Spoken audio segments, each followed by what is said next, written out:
1959 brought with it a general election.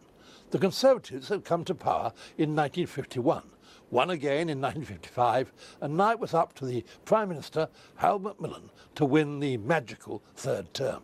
It was, as it happens, his first and last election as party leader.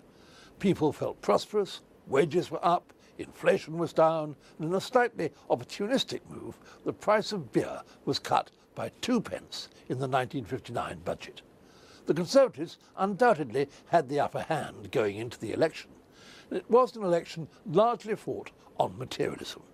It was just before it that I bought my first motor car, a second-hand Ford Prefect, so I too was an investor in this consumer revolution.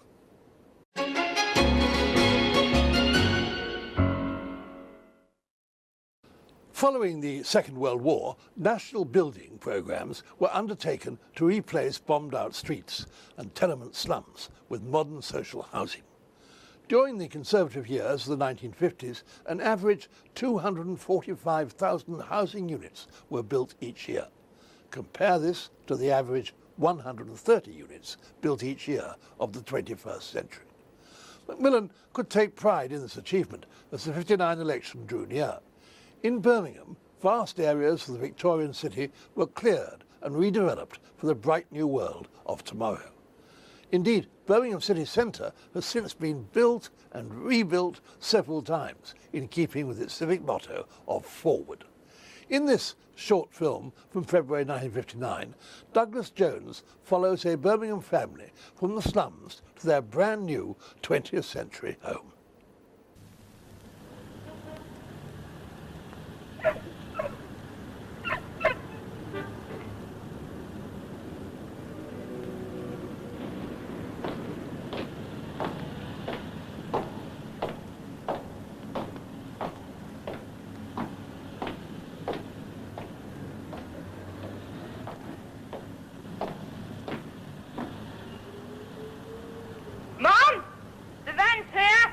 Thank goodness for that.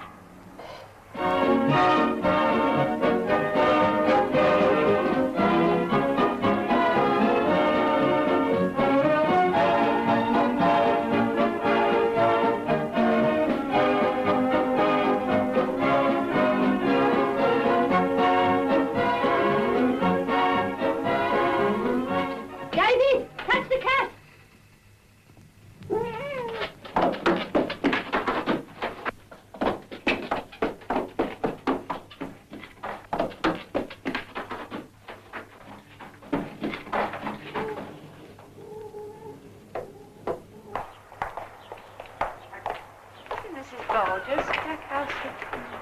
Hello, Mrs. Bolger, how's things?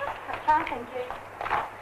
Miss Matthews, you are a member of the Housing Department, Birmingham, and it's your job to look after the interests of tenants in this part of the city. Now, what happens to a family like Mrs. Bolger's that has to move from her home because of slum clearance? We tried to warn them the previous year that their houses are due for demolition. Then nearer the time, we come and take particulars of their family, of the rent they can pay, the sort of district they like to go to, and then we do our very best to find them accommodation that will be suitable, where they will be happy. Do most people cooperate with you, even the cat? Yes. Well, on the whole, people accept the fact that they've got to move. Sometimes there are difficulties when we can't give them just exactly what they want. When you find people a new home, how long do you give them to make up their minds? We usually let them have the keys for 24 hours so that both husbands and wives can go to view. And what happens if they don't like the first house you show them?